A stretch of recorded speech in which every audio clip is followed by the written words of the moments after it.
Hello everybody, welcome to this channel. Today I'm gonna show you how to add extra or additional mic, or you can say external mic, on your Android device for video recording. For that you have to follow my instructions very carefully.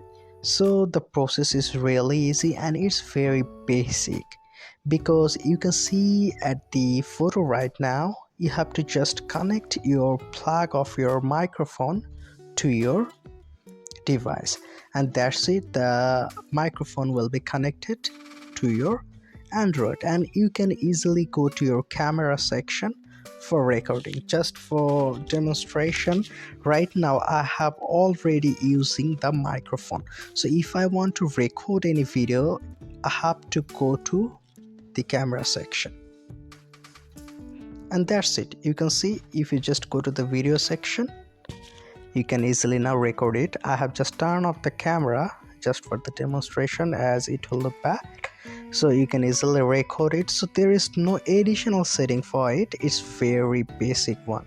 So that's all about today's information, and if this tutorial helped you, like this video and don't forget to subscribe to my channel. See you in the next one.